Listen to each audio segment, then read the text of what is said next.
আল্লাহ ছাড়া কি কাউকে সেজদা করা যাবে? আরো জোরে।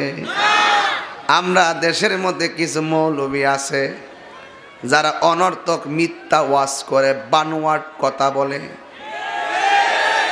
স্টেজে উইটটা আঙ্গুদেরকে আমাদেরকে মাজার পূজারি বলে। এটা হইল বাটফার নাম্বার 1, সিটার নাম্বার 1, কাজ্জাব নাম্বার 1, মুনাফিক নাম্বার 1, বেঈমান নাম্বার 1, ফিতনাবাজ নাম্বার 1, চাপাবাজ নাম্বার 1। আমরা কি মাজারে সেজদা করি?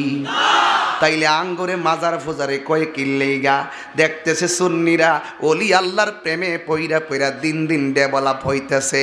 ওই ওলি আল্লাহদের মাজারের বিরুদ্ধে ষড়যন্ত্র করার উদ্দেশ্য হলো তাদের অবস্থান বাড়ানোর জন্য। কথা বলেন ঠিক কিনা? এরা ওলি আল্লাহ বিদ্বেষী। কথা বলেন ঠিক কিনা বলেন? আমি আপনি হইলাম বান্দা, আমি আপনি হইলাম বান্দা যারা আল্লাহকে রাজি করে, যারা নবীকে রাজি করে, যারা কোরআন মেনে চলে, নবীকে জানার মতো জানে, আল্লাহকে জানার মতো জানে, কোরআনকে ধরার মতো ধরে, ইসলামকে মানার মতো মানে, পর্দা করে, হক কথা বলে, নীতির কথা বলে, আদর্শের কথা বলে, সম্প্রীতির কথা বলে, ঐক্যের কথা বলে, শৃঙ্খলার কথা বলে, ওই সমস্ত ব্যক্তিরাই সাধারণ বান্দা থেকে আল্লাহর বন্ধু হয়ে যায়।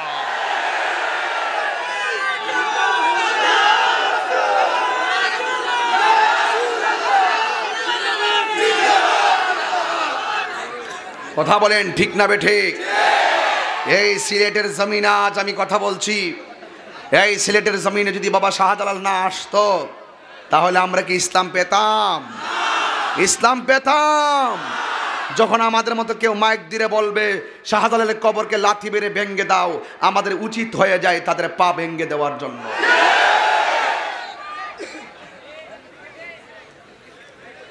তুমি আমাকে আঘাত করবো, আমি হাত দিয়ে ফিরালে যদি তোমার হাত ভেঙে যায়, এটা দোষ কি আমার?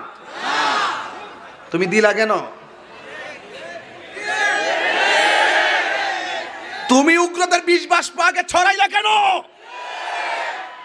এই উত্তর সুরীরা এখনো বাংলার জমিনে বেঁচে আছে। সাধু ভাষায় আমি কথা বলতে পারি না, আমি যা বাস্তব তাই বলি।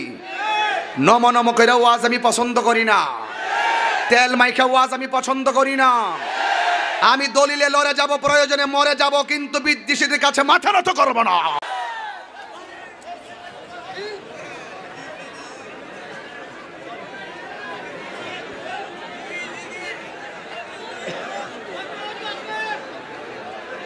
জবানটা খুলি বলেন আল্লাহু আকবার। আরো জবান খুলি বলে আল্লাহু আকবার। সবাই আবারও বলছি, নীরব হয়ে যান। নীরব না হলে আমারও একাধিক প্রোগ্রাম আছে। আমি জানেন যে মাগরিব থেকে আসা ছিল, আমার সময় তো এমনি নষ্ট হয়ে গেছে, আরও 2 জায়গায় যেতে হবে। আমি কিন্তু পেছে পড়ে গেছি অলরেডি, এমনিতেই রাস্তায় বিড়ম্বনের কারণে আমার একটু সমস্যা হয়ে গেছে।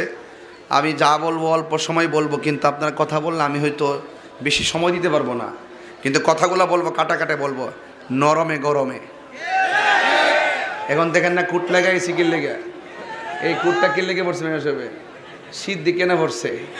আবার এখন দেখতেছেন যে একটু টিস্যুলে দিয়ে মুখ মুছতেছে। তাহলে নরমে গরমে, নরমে। এই আবহাওয়াটা এমন আবহাওয়ায়, এই আবহাওয়াটা দেশি কি ঠিক আছে নি? এই আবহাওয়াটা এমন আবহাওয়ায় একটু নর্মাল থাকলে শীত লাগে, আবার যখন একটু মানিলে যে মানুষ বেশি চলে আসছে, গরম লাগতেছে নাকি? প্রথম কেমন গরম মনে হয়েছে, বাড়িতে বের হওয়ার সময় শীত লাগতেছে, কোট পরেছেন।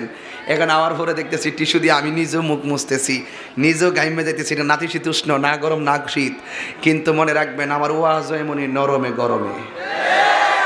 ড্রেসের যে হাল, আমারও এই হাল। কথা কোন ঠিক না বেটি?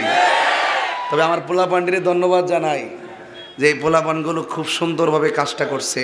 মারহাবা বলেন। ইবাদত পাওয়ার মালিক কে? সাজদা পাওয়ার মালিক কে? আল্লাহ ছাড়া কি কাউকে সাজদা করা যাবে?